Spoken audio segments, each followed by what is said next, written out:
My name is Molly, and I've been coming to The Rock for about 4 years now. I have 2 teenagers that attend Our Nation Middle School and High School. I started coming to The Rock when I was at a very low point in my life. I had been divorced, and I had 2 kids, and I was just really struggling with everything life was bringing my way. It had been decades since I had been at church. I grew up Catholic, and it was a lot of rules and rituals, but I had no relationship with God. I didn't even know what that looked like or what it felt like. So I started coming to The Rock. I found The Rock just online. I knew I needed to make a change, and I knew that I wasn't the one to change things. So that first Sunday I came to The Rock and listened to Pastor Kirk's message, and it was like he was speaking to me, just me. It really addressed what I was going through, what I was feeling at the time. I walked away from that Sunday a completely changed person from the get-go because I had hope, and it's something that I hadn't had in a long time. And it wasn't hope in what I could do, but it was a hope in what God was going to do. About a month after I started coming to The Rock, I brought my children.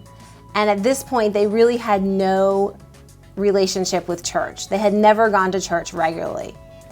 Once I started bringing them, I was a little apprehensive because here I was just starting off myself, and now I had to lead 2 children in their journey. And I really did not know what I was doing. But God completely took that out of my hands from the beginning. And in the short amount of time we've been here, my daughter has surpassed me in our journey to have a relationship with God. And every day I just try to catch up with her and where she's at with God, because I'm still not there, but she's way ahead of me. And that's the best gift a parent could ever ask for. The best part about it is it had very little to do with me, and it had a lot to do with The Rock and the people that are in The Rock and God. And that, to me, was like a weight off my shoulders because I didn't have the confidence to believe that I could do that for my children. The lessons that Pastor Kirk teaches in his messages led me to develop that relationship with God and know what that feels like, what that looks like, and it really began to make a great impact on my life. Between the people that I met and ministries like Celebrate Recovery and rock groups, I began to feel like I was a godly person and I could have a relationship with God.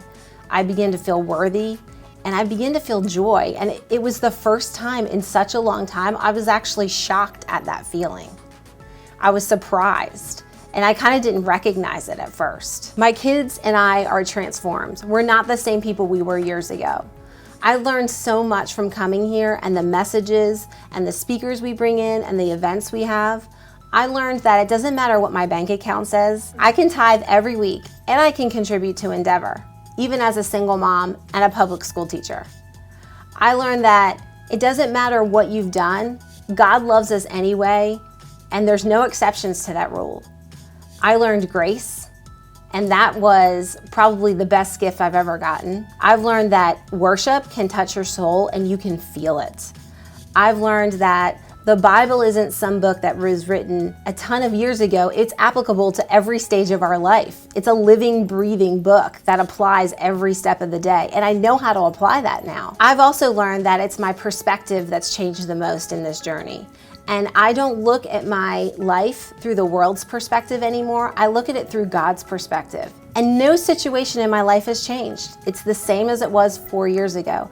But the simple fact that my perspective changes, my life is pretty good right now. Pastor Kirk reminds us that we're here today because of people that came before us. And I've really learned to think back and thank those people and consider it such a huge blessing. Those people who gave money to the children's ministries, or told their story, or sang worship on stage. I am so grateful for them. Without them, I wouldn't be here today. And even though I might not see them or know them, I've become better about thanking them and asking God's blessing for them in my prayers.